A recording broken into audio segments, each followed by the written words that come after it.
আমন্ত্রণ সংবাদ রাতে, সঙ্গে আছি আমি তোয়া আফরোজ। এবারে বিস্তারিত। নির্বাচন বাধাগ্রস্তের মাধ্যমে জনগণের ভোটাধিকার হরণ করতে একটি মহল ষড়যন্ত্রে লিপ্ত বলে অভিযোগ করেছেন বিএনপির মহাসচিব মির্জা ফখরুল ইসলাম আলমগীর। ফেব্রুয়ারিতে জাতীয় নির্বাচনের দাবি জানান তিনি। দলটির নেতারা বলছেন, আবারও অস্থিতিশীলতা সৃষ্টি করে দেশকে গণতন্ত্রহীনতার দিকে ঠেলে দেওয়ার চক্রান্ত চলছে। সেই সঙ্গে মিটফোর্ডের হত্যাকাণ্ডকে কিছু রাজনৈতিক দল ভিন্ন খাতে প্রভাবিত করতে পরিকল্পিতভাবে বিএনপির ওপর দায় চাপাচ্ছে বলে অভিযোগ নেতাদের। বিস্তারিত নিয়াজ মোর্শেদের প্রতিবেদনে। বিএনপির ভারপ্রাপ্ত চেয়ারম্যান তারেক রহমানের বিরুদ্ধে অপপ্রচারের প্রতিবাদ জানাতে নয়াপল্টনের বিএনপি কেন্দ্রীয় কার্যালয়ের সামনে ঢাকা মহানগর উত্তর ও দক্ষিণ বিএনপি আয়োজন করে বিক্ষোভ মিছিল ও সমাবেশের। বিক্ষোভ কর্মসূচিতে অংশ নেন বিএনপির কেন্দ্রীয় নেতৃবৃন্দ সহ বিভিন্ন ইউনিটের নেতাকর্মীরা। সমাবেশে অংশ নিয়ে দলের স্থায়ী কমিটির সদস্য মির্জা আব্বাস বলেন, কিছু রাজনৈতিক দল মিটফোর্ডের ঘটনাকে ভিন্ন খাতে প্রভাবিত করছে। বিএনপি ক্ষমতায় যাওয়ার আগেই বাংলাদেশের ক্ষমতা লোভী কিছু দল বিএনপিকে ক্ষমতাসীন ভাবার চেষ্টা করছে এবং বিএনপি ক্ষমতায় আছে এই ভেবে বিএনপির বিরুদ্ধে শত্রুতা করছে। এ সময় নির্বাচন যেন না হয় সেই চক্রান্তে একটি মহল লিপ্ত উল্লেখ করে বিএনপি মহাসচিব বলেন, বিএনপির বিরুদ্ধে যতই অপপ্রচার চালানো হোক তাতে ভয় পায় না দলটি। পরিষ্কার করে ঘোষণা করতে চাই যে আমরা যেভাবে ফ্যাসিস্টকে বিতাড়িত করতে পেরেছি, জনগণকে সঙ্গে নিয়ে ঠিক একইভাবে কোনোদিন যেন আবার ফ্যাসিজম এখানে চালু হতে না পারে তার ব্যবস্থা অবশ্যই আমরা করব। বন্ধুগণ, আমাদের লক্ষ্য এখন একটাই যে বাংলাদেশে এই 26শে ফেব্রুয়ারিতে নির্বাচন হতে হবে। সেটা আমাদের তারেক রহমান সাহেব প্রধান উপদেষ্টার সঙ্গে লন্ডনে আলাপ করে ঠিক করেছেন। এর আগে সকালে বিএনপি গুলশান কার্যালয়ে সংবাদ সম্মেলন করে মির্জা ফখরুল বলেন, যারা জাতীয় নির্বাচনকে প্রতিহত করে ফ্যাসিবাদ কায়েম করতে চায় তাদেরকে প্রতিহত করতে হবে।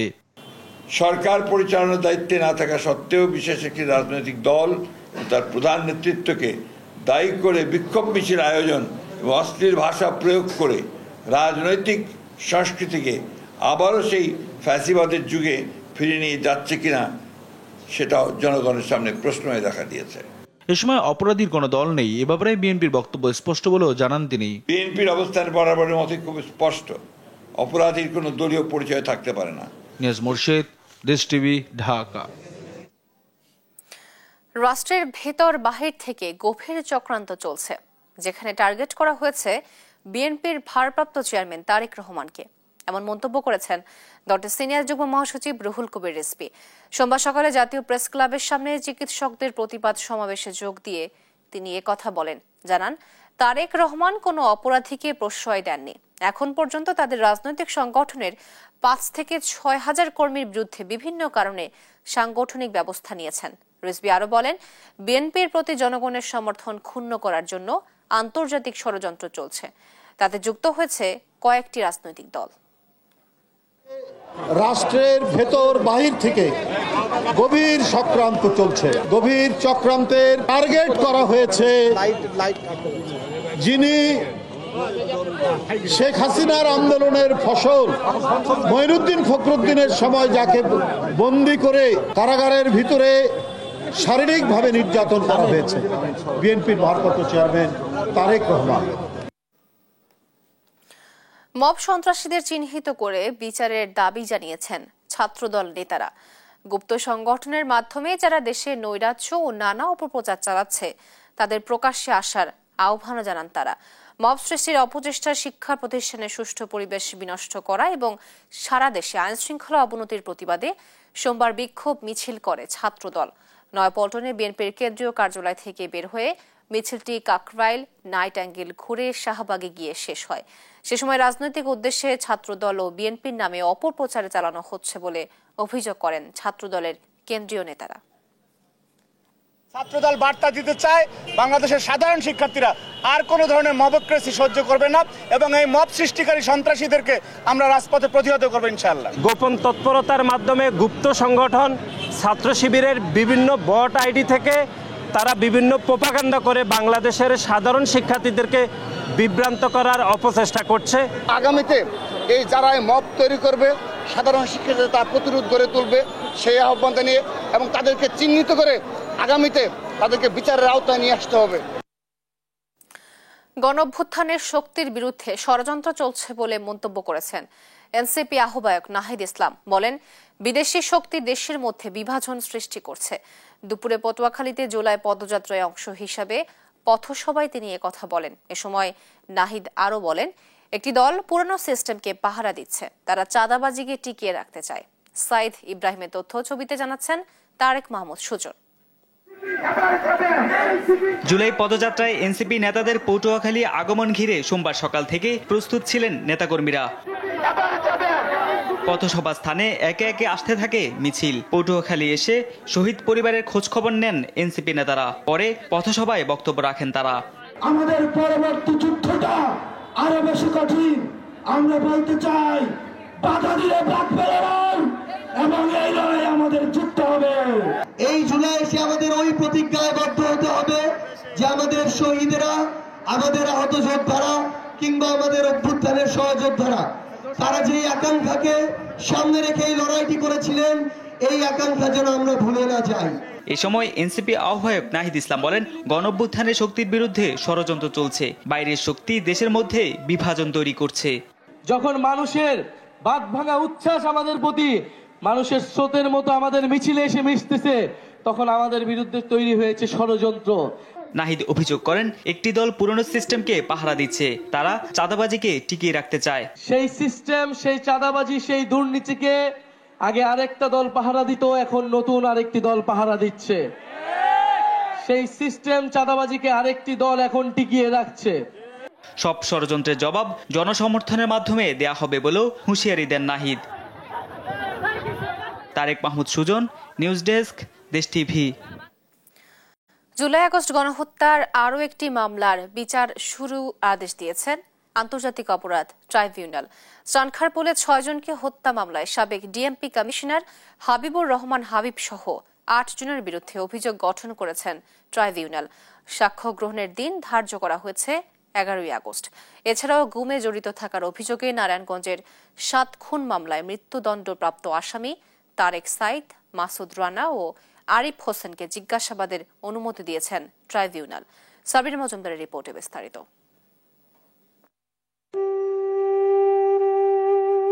2024 সালের 5ই আগস্ট শেখ হাসিনা সরকার পতনের কিছুক্ষণ আগে বাবা মাকে চিঠি লিখে চানখারপুলের বাসা থেকে গোপনে বেরিয়ে আন্দোলনে যোগ দেয় 10ম শ্রেণীর ছাত্র আনাস।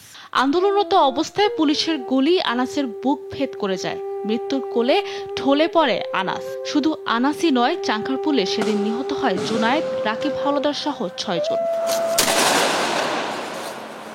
সোমবার আনাস সহ ওই 6 হত্যার দায়ে সাবেক ডিএমপি কমিশনার হাবিবুর রহমান হাবিব, সাবেক যুগ্ম কমিশনার সুদীপ কুমার চক্রবর্তী সহ মোট 8 জনের বিচার শুরুর আদেশ দিয়েছেন আন্তর্জাতিক অপরাধ ট্রাইব্যুনাল। এই মামলার সাক্ষ্য গ্রহণ শুরু হবে 11 আগস্ট। একটা সংক্ষিপ্ত টাইম ফ্রেমের মধ্যে তদানীন্তন ডিএমপির কমিশনার হাবিবুর রহমানের নির্দেশে হাবিবুর রহমান আবার শেখ হাসিনা এবং আসাদুজ্জামান খান কামাল এবং পুলিশের আইজিপির মাধ্যমে নির্দেশিত হয়েছিলেন। তারা সেখানে ওয়্যারলেস মেসেজের মাধ্যমে হাবিবুর রহমান লেথাল ওয়েপন ব্যবহার করে গুলি করে যে শেখ হাসিনার নির্দেশ ছিল সেটাকে কমিউনিকেট করেন এবং অফিসারদেরকে নির্দেশ দেন গুলি বর্ষণের জন্য। এদিন নারায়ণগঞ্জের 7 খুনের দায়ে মৃত্যুদণ্ডপ্রাপ্ত সাবেক র্যাব কর্মকর্তা তারেক সাইদ, মাসুদ রানা, আরিফ হোসেনকে কারাগারে জিজ্ঞাসাবাদের অনুমতি দিয়েছেন ট্রাইব্যুনাল। প্রসিকিউশন জানায়, এই মামলার অন্যতম আসামি সাবেক সেনা কর্মকর্তা জিয়াউল হাসান। নারায়ণগঞ্জের 7 মার্ডার কেসে যে কয়েকজন মৃত্যুদণ্ডপ্রাপ্ত আসামি আছেন, মেজর তারেক সাইদ বা lieutenant colonel Tariq Saeed, commander Rana এবং আরেকজন মেজর আরিফ, তাদেরকে জিজ্ঞাসাবাদ করা দরকার। কারণ তারা জিয়াউল হাসানের ব্যাপারে অনেক কথা ওই মামলাতে বলেছেন এবং তারা যেহেতু র্যাপিড অ্যাকশন ব্যাটালিয়নের সেই সময়ের দায়িত্বরত অফিসার ছিলেন। জিয়াউল হাসান সাহেব তখন এডিজি অফিস হিসাবে দায়িত্ব পালন করতেন র্যাবের। জিয়াউল হাসানের বিভিন্ন গুম করার নির্দেশ দেয়া বা বিভিন্ন অপরাধের ব্যাপারে তাদের জানাশোনা আছে। এদিন মোট 5 মামলার শুনানি হয় আন্তর্জাতিক অপরাধ ট্রাইব্যুনাল 1-এ। হাজির করা হয় সাভারের আসহাবুল ইয়ামিন হত্যা মামলার 3 আসামি ও রামপুরায় কার্নিশে ঝুলে থাকা আমির হোসেনকে গুলির মামলায় এএসআই চঞ্চল চন্দ্র সরকার সহ 2 জনকে। এ মামলায় 14 সেপ্টেম্বর তদন্ত প্রতিবেদন দাখিলের নির্দেশ দিয়েছেন ট্রাইব্যুনাল। এছাড়া 2016 সালে কল্যাণপুরের জাহাজবাড়িতে জঙ্গি নাটক সাজিয়ে 9 তরুণকে হত্যা মামলায় সাবেক আইজিপি শহীদুল হক, সাবেক ডিএমপি কমিশনার আফতাবুজ্জামান মিয়া সহ 3 জনের বিরুদ্ধে তদন্ত প্রতিবেদন 14 সেপ্টেম্বর জমা দেওয়ার নির্দেশ দিয়েছেন ট্রাইব্যুনাল। সাবরিনা মজুমদার, দেশ টিভি, ঢাকা। সংস্কৃতি বিষয়ক মন্ত্রণালয়ের উদ্যোগে কেন্দ্রীয় শহীদ মিনারে উদযাপন হচ্ছে জুলাই উইমেন্স ডে। সেখানে রয়েছেন আমাদের সহকর্মী জান্নাতুল মোহনা। সবশেষ জানাতে সরাসরি যুক্ত হব তার সঙ্গে। মোহনা, জুলাই উইমেন্স ডে আয়োজন সম্পর্কে বিস্তারিত জানাবেন। আপনারা দেখছেন কেন্দ্রীয় শহীদ মিনারের জুলাইয়ের ওমেন্স ডে উপলক্ষে কথা বলছে তৎকালীন সমন্বয়ক, নারী সমন্বয়ক নুসরাত তাবাসসুম। তো আমরা এই প্রোগ্রামটি নিয়ে যদি বলতে চাই, জুলাইয়ের যে স্মৃতি, সেই স্মৃতি পুনর্জাগরণের জন্য আজকের এই অনুষ্ঠান।